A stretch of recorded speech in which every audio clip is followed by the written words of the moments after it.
But look, moving on though. Speaking of shows that are that were popular, here's a show that's popular right now. Currently number one on Netflix. Emily in Paris.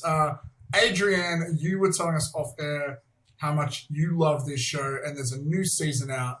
Let us know your thoughts.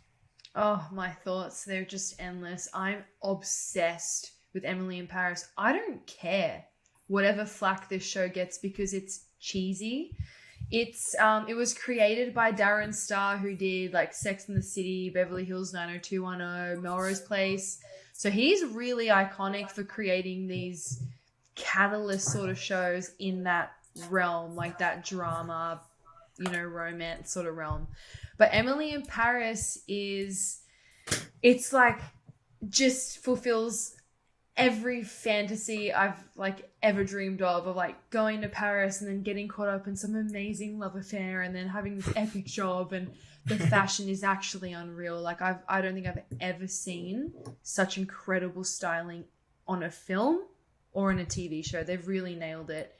People are so divided by it. It reminds me of like, remember in, I don't know, when Justin Bieber put Baby out and then you have all these fans who love it just because it's fun and then everyone just loves to hate it. It's sort of like that as a TV show. But I love all the actors and I'm a big fan of Lily Collins. And I think it's really good. I watched the first season 4 times. It became my comfort show. And almost every time was a one sitting mission. Wow. The episodes are like 30 minutes, so it's super easy to breeze through. Yeah. And I knew that when I sat down and pressed play on season 2, episode 1, it was going to be another one sit situation. And I did. I completed it in one go. Wow. Can I ask, why is it so polarizing? It's just one of those things. I think it's like...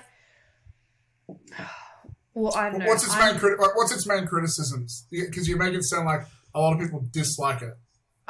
There is a big divide with this show. I just think that people love to find anything to complain about, and I don't see any problem with any of the characters. Like, there's a huge range of them, like from all sorts of backgrounds, and of course, Emily's going to be a stock standard Midwestern US gal who moves from Chicago to Paris to highlight how sort of boring like her life was.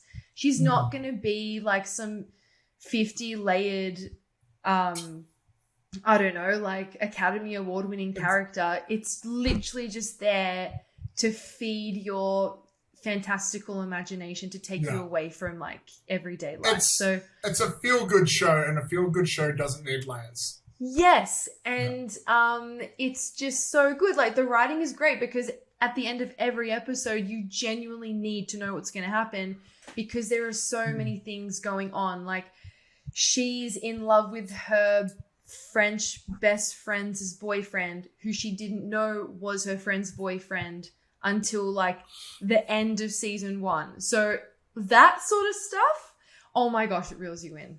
So, yeah, I'm going to watch it again, probably 3 more times. So, well, first of all, it sounds like the girliest show I've ever heard. So, congratulations. But also,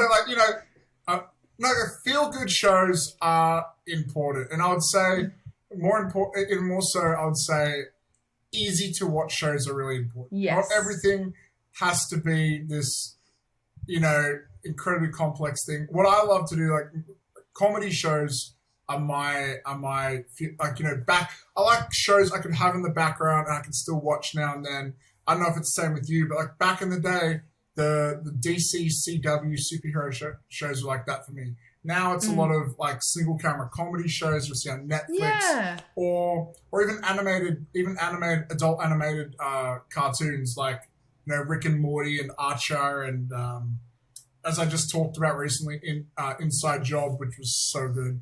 It's look. There is no shame.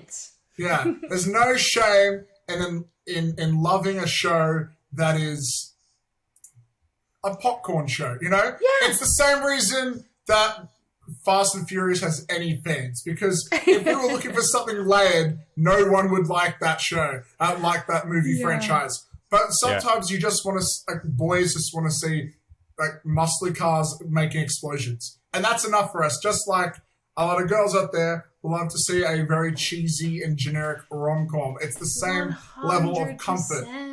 I don't mean to gender anything there, but yeah. But I have literally zero shame. Like, rom-coms are one of my favorite. Like how Jessie loves westerns, I really do love romantic comedies as much as any other film. Like, that's what I love to take me away. So, yeah, look, it's really good. Rom-coms, when done right, are the freaking best. I've no shame in that. And if you dislike that, then bro, you just hate love. And if you hate love, you're just a hater, fam. You're just a hater. And there's no point in being a hater. Trust me. Is it like that, similar to that other show? What's that one? Oh no, it's probably not as raunchy. Like, what's that show that every chick was obsessed with? It was like Love, Sex, or something like that? Or Sex Life. Yeah, oh Sex my Life. God, yeah. That was so good. I also binged that as well in a sitting. It hooks you in. You can't help it.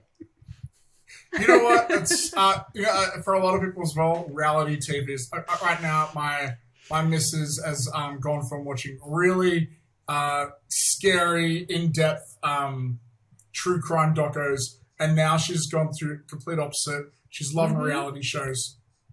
Real Housewives of Melbourne is a big one playing. Oh wow! There's a big one on Netflix called Selling Sunset, which is people just selling. It's meant to be about selling expensive houses. Is that the Sydney property one? No, but it's basically the same thing, but in LA. I think it's LA. Oh, right. Yeah. It's basically the same shit, but this show, it pisses me off. In fact, it pisses her off too, because we just want to see the big mansions that they're selling, but like every now and then they just stop and like these girls just start bitching about each other. It's like, wow, well, fucking Cindy didn't invite me to the party. Well, Cindy says she did. Oh, well, fucking Jessica said this shit. Well, Jessica slept my ex-husband. And it's like, I don't believe, like, I know it's reality, but I don't believe any of this. And we're both there just like, we're both sitting there just like, where's the house? We want to see the mansion. Like, I guarantee you those plot points are written out like months in advance. It is so it's actually more intricately scripted than probably most fictional shows that you watch. Like, I actually read up about Selling Sunset, and apparently the entire real estate community in that area, like, they say, it's a real company, but no one has ever seen those girls selling any houses anywhere. It's like, okay, interesting. And they always give you the illusion that celebrities hang out with, like, oh, this guy's friends with, I don't know, Timothy Chalamet. And so, okay, well, where's Timothy Chalamet? I want to see the celebrity cameo. Yeah.